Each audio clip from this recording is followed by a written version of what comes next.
The city was a circuit board of light from Julian Croft's 40th floor penthouse, a sterile expanse of glass and steel he called home. Each glowing window below represented a life, a story, a connection he could observe but never touch. He stood before the floor-to-ceiling window, a silhouette in a $1,000 suit, holding a glass of scotch that was older than his career. He had built an empire from nothing, a fortress of code and capital, but inside its walls, he was a king ruling over an empty room. The silence was his most loyal subject, broken only by the hum of the climate control system. It was a silence born of betrayal, a quiet so profound it had its own weight, pressing down on him for the last 5 years. The chime of his secure line was a jarring intrusion. It was Henderson, his head of logistics. "Mr. Croft, my apologies for the late hour. There's an issue with your transport for tomorrow morning. Robert is down with the flu." Julian's jaw tightened. He despised disruptions to his routine. It was the one thing he could control. "Find a replacement. I have the preliminary merger meeting at 8 sharp. I will not be late." "Of course, sir. We have a contract with a reputable service for overflow. A driver will be downstairs at 7:30. His name is Marcus Thorne." "I don't care what his name is," Julian snapped, his voice as cold as the glass he touched. "Just ensure he is competent." He ended the call, dismissing the matter from his mind. A driver was a utility, a component in the machine of his day. Interchangeable, forgettable. He turned back to the silent, glittering city, unaware that this minor disruption was not a glitch in his system, but the start of its complete reprogramming. The next morning, the lobby's marble floors echoed the sharp click of Julian's Italian leather shoes. He strode toward the waiting black sedan, his mind already dissecting the weaknesses in the Sterling-Ross merger proposal. As he neared the vehicle, the driver stepped out. He was a tall black man, his uniform clean but showing the subtle sheen of wear at the elbows and collar. His face was etched with a quiet tiredness, but his eyes held a steady, unnerving calm. "Mr. Croft? Marcus Thorne. I'll be your driver this morning," he said, his voice a low, even baritone. Julian gave him a cursory nod, his gaze sweeping over the man in a cold, dismissive appraisal. "You're punctual. Let's hope the rest of your service meets the same standard." He moved to open the rear door himself, a habit of impatience, but paused. Through the tinted glass, he saw a small shape in the back seat. A child. A little girl with wide, solemn eyes and 2 braids that hung over the shoulders of a pink coat.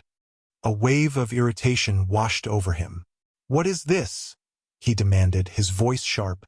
"I hired a professional car service, not a mobile daycare."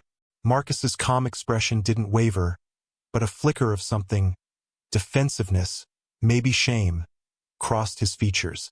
He stood a little straighter. "My deepest apologies, sir. My sitter canceled at the last minute. An emergency. It was either bring my daughter, Maya, or forfeit the fare. I couldn't afford to do that today." Julian felt a muscle twitch in his jaw. This was precisely the kind of messy, unpredictable human problem he had meticulously engineered his life to avoid. Every fiber of his being screamed to send the man away, to call Henderson and unleash his fury. But the clock was ticking. The Sterling-Ross meeting was critical. He looked from Marcus's unwavering gaze to the little girl, who was now clutching a worn stuffed rabbit and watching him with an unnerving stillness. "Fine," Julian bit out, the word tasting like defeat.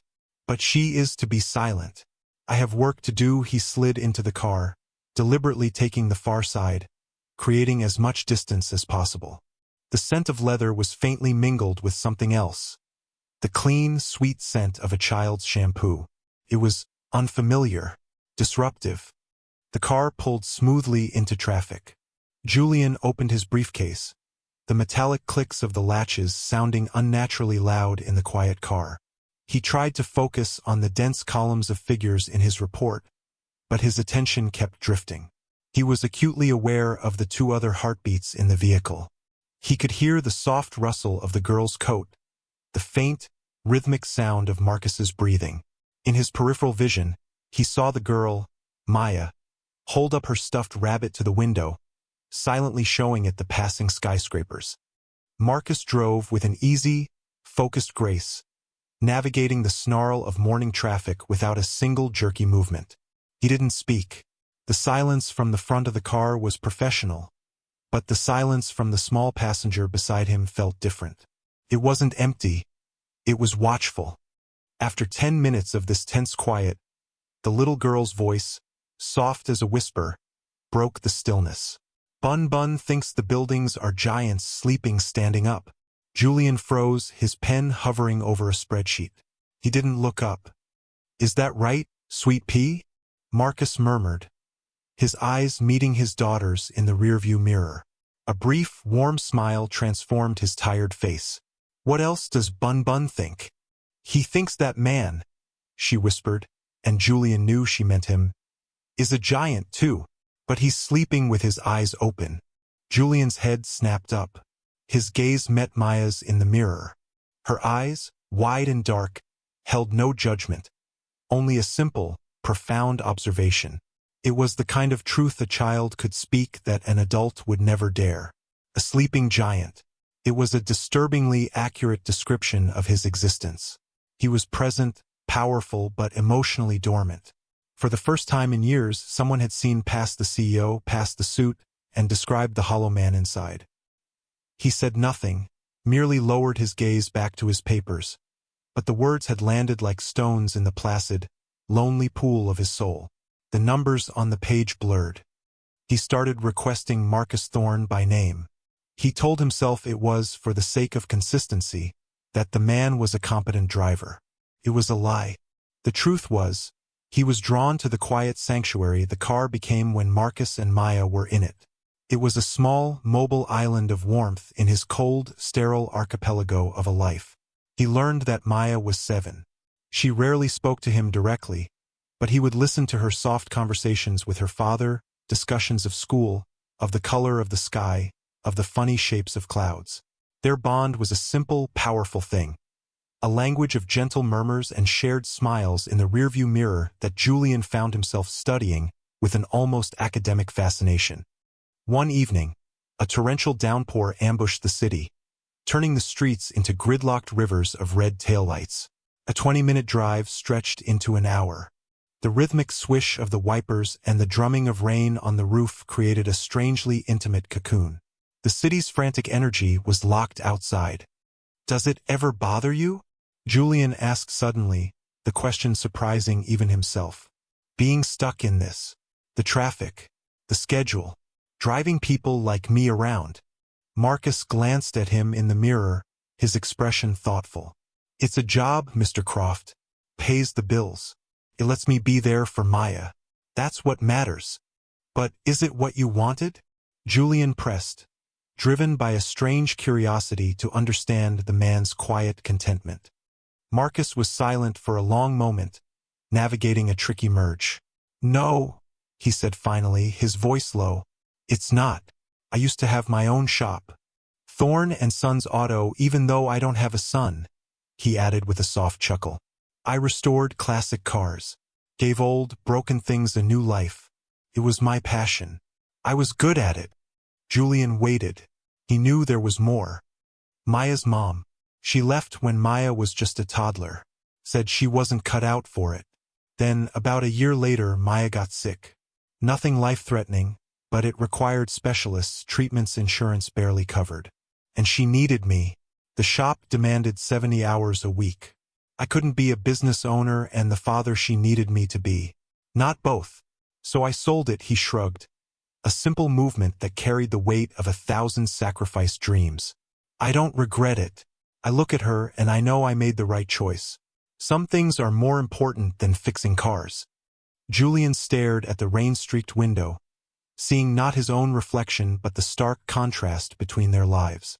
He had sacrificed relationships, friendships, and his own peace of mind for his company. Marcus had sacrificed his life's passion for his child.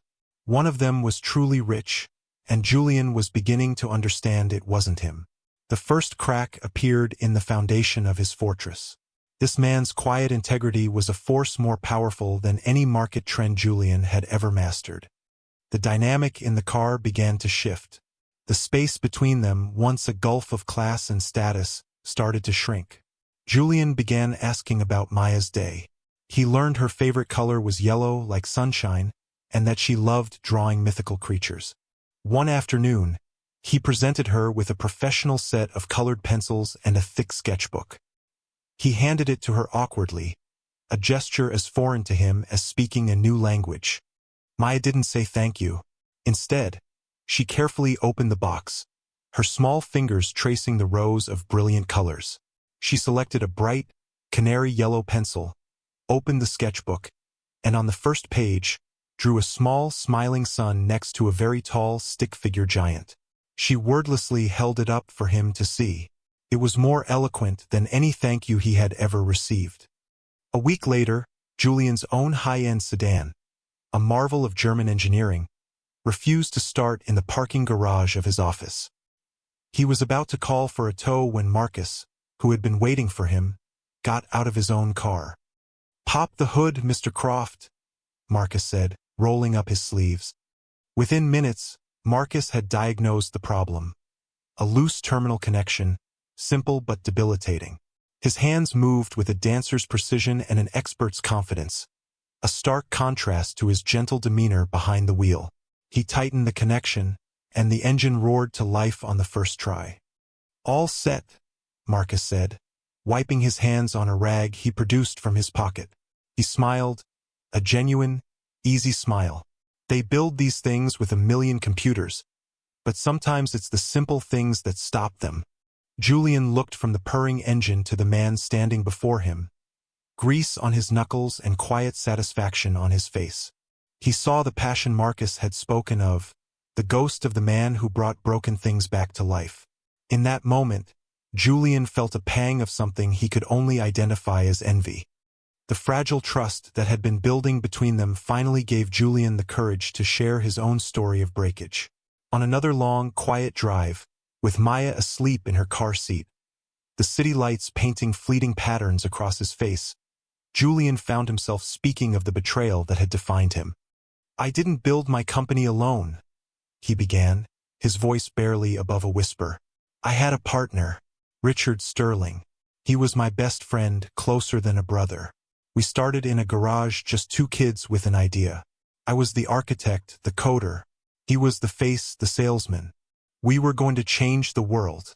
He paused, the memory still sharp enough to cut. "We were on the verge of a breakthrough, a piece of software that would have put us on the map overnight.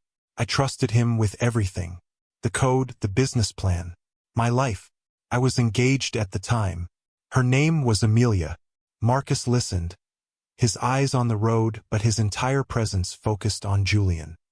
"The day before we were set to launch, he vanished," Julian continued, his voice flat and devoid of emotion, the only way he could tell the story.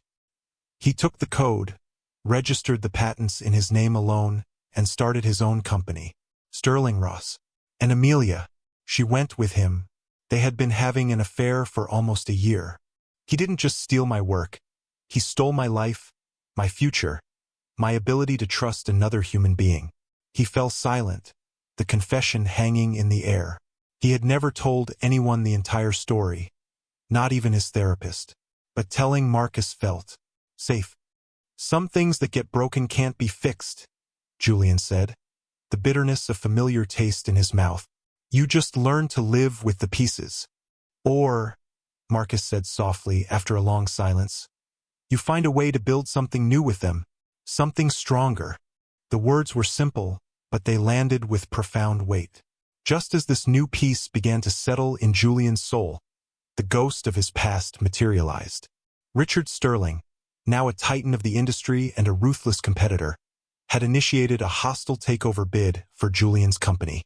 The news broke like a thunderclap, and suddenly, Julian was back in the fight of his life, against the very man who had tried to destroy him once before. Sterling hadn't changed. He was still charming on the surface, but his eyes held the cold calculation of a shark. They met at a tense preliminary hearing, and as Julian was leaving, Sterling saw him get into Marcus's car. He noticed Maya in the back. A cruel, Knowing smirk spread across Sterling's face. He had found a new vulnerability. A few days later, Sterling requested a private meeting. He slid a sleek, leather-bound folder across the polished table in Julian's boardroom. "You've gotten soft, Julian," Sterling said, his voice dripping with false concern. "I had my people look into your new chauffeur, Marcus Thorne, a man with a history of debt, a failed business, a man on the edge. Is that really who you want responsible for your safety?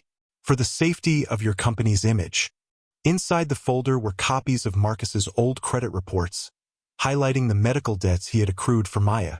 They were presented in the most damning light possible, painting him as unreliable, desperate, and untrustworthy. "The board is already nervous about this takeover," Sterling continued, leaning in like a serpent. "They need to see the old Julian, the shark, the man who cuts away liabilities without a second thought. Fire him. Make a public example of it. Show them you're still in control. It's him or it's your company. I will use this to poison the well, to paint you as a man with poor judgment, a man who lets his sentimentality cloud his business sense. The choice is yours." The ultimatum was a punch to the gut. It was a direct echo of his past, forcing him to choose between a person he was beginning to trust and the empire he had built as a shield. The old Julian, the wounded, cynical man, roared to life inside him. Sterling was right. This was a weakness.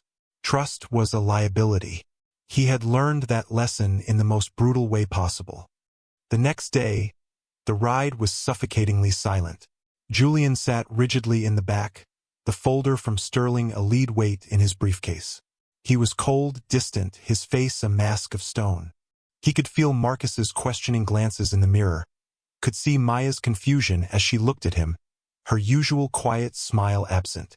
The warmth they had built together had vanished, replaced by the chilling frost of his old fears.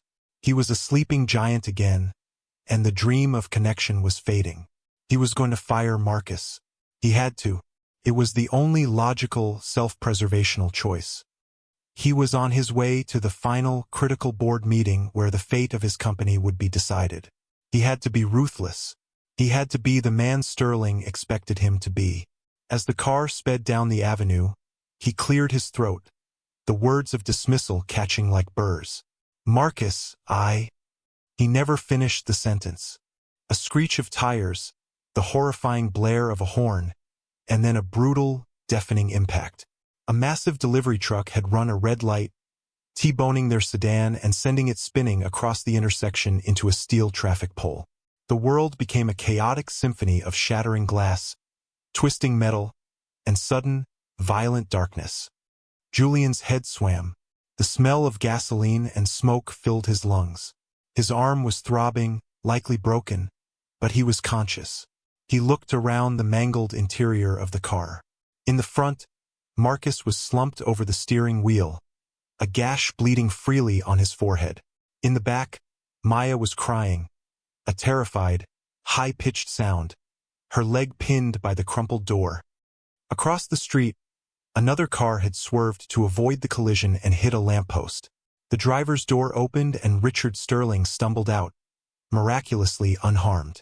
He looked at the wreck, at Julian, his eyes wide with shock. Then, his instinct for self-preservation kicked in. He pulled out his phone not to call for help, but to call his lawyer. Pain lanced through Julian, but it was nothing compared to the clarity that cut through the fog in his mind. He saw Sterling, a man who would save himself above all else, and then he saw Marcus. With a groan, Marcus pushed himself off the steering wheel. Blood streamed down his face, and his left arm hung at a useless, broken angle. He ignored it. His eyes, wild with adrenaline and fear, found Maya's in the rearview mirror. "I'm coming, sweet pea," he grunted, his voice strained with agony. "Daddy's coming." He kicked at his jammed door, again and again, roaring with effort until the metal groaned and buckled, giving way. He stumbled out, but instead of running from the smoking vehicle, he turned to the back. He wrenched at Julian's door. "Mr. Croft. Julian, are you okay?" "I'm fine.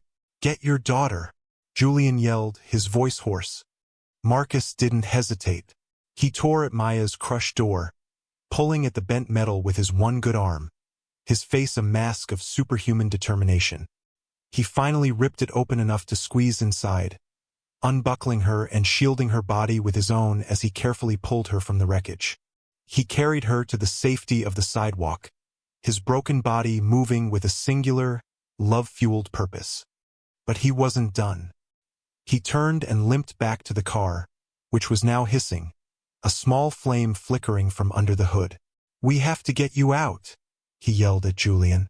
He helped Julian, who was dazed and struggling with his own door, out of the car.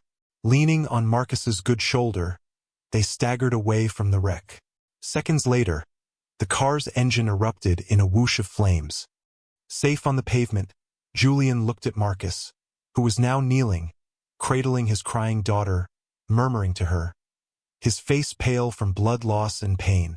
Then Julian looked across the street at Sterling, who was still on his phone, pacing, a picture of selfish indifference. In that fiery, terrible moment, the choice became devastatingly simple. One man was defined by what he would take. The other was defined by what he would give. Julian knew, with a certainty that shook him to his core, which man he wanted to be. At the hospital, the scent of antiseptic replaced the smell of smoke. Julian had a broken wrist and a few cracked ribs. Maya had a fractured tibia, but was otherwise fine, clinging to her stuffed rabbit. Marcus was the most seriously injured, with a compound fracture in his arm and a severe concussion. He was sleeping in his hospital bed when Julian walked into his room. Julian sat by his side, waiting. When Marcus's eyes finally fluttered open, hazy with pain medication, Julian spoke, his voice thick with an emotion he hadn't felt in years. "The meeting is in an hour. I called the board. They're convening via video conference." Marcus looked confused. "Mr. Croft, I'm so sorry about the car." "About?"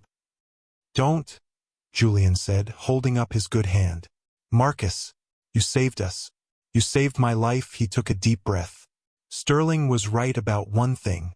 I had a choice to make, between my company and you. He wanted me to fire you to prove I was still a shark." He leaned forward, meeting Marcus's gaze. "So I'm making my choice. You're not my driver anymore, Marcus. You're family. And nobody threatens my family." From that hospital room, with a bandaged wrist and a borrowed laptop, Julian Croft addressed his board. He didn't talk about quarterly projections or market shares. He told them about the crash. He told them about Richard Sterling, who stood by and called his lawyer. And he told them about Marcus Thorne, a single father who, while broken and bleeding, walked back into a burning car to save his child and his passenger. "For 5 years," Julian said, his voice ringing with newfound conviction, "I have run this company on the principle of ruthless efficiency. I built walls. I cut liabilities. I see now that I was wrong. Our greatest asset isn't our code or our capital. It's our integrity. It's our humanity. Richard Sterling represents a past built on betrayal and self-interest. Marcus Thorne represents our future, a future built on loyalty, courage, and character. The choice isn't about a takeover. It's about who we want to be." He didn't need to say another word. The board voted unanimously. The takeover was rejected, and a motion was passed to initiate a formal investigation into Sterling Ross's predatory practices. Julian had won not by being a shark, but by finally being a man. 1 year later, the late afternoon sun streamed into a warm, cluttered workshop that opened onto a thriving garden. The sterile glass penthouse was a distant memory, sold to someone else who needed to learn its lessons. Julian now lived in a house, a home, with a yard where yellow flowers, Maya's favorite, grew in abundance. He was on the floor, no suit in sight, wearing a simple t-shirt and jeans, helping a vibrant, chattering Maya finish a 1,000-piece puzzle of a mythical forest. Her leg had healed perfectly, leaving only a faint scar she called her tiger stripe. Across the room, at a heavy wooden workbench, Marcus was putting the final piece into place on a magnificent, restored grandfather clock. His arm was fully healed, and his hands, once again, were those of an artist. With a gentle click, the mechanism engaged. Julian had not only covered all their medical bills but had also invested in Marcus, helping him open a new, state-of-the-art restoration garage that was already a resounding success. As Marcus set the clock's hands, a series of deep, resonant chimes filled the room, pure and perfect. He smiled, a look of deep, quiet satisfaction on his face. He had brought something broken back to life. Julian looked from the chiming clock to Marcus, then to Maya, who had just placed the final puzzle piece. She looked up at him and beamed. In that moment, surrounded by the sound of restored time and the sight of a completed picture, Julian Croft felt a sense of wealth he had never known. He had spent years building an empire of solitude, only to discover that true fortune wasn't in a skyscraper overlooking the world, but in a small room with two people who had rescued him from the wreckage of his own life. He was no longer a sleeping giant. He was finally, truly, awake.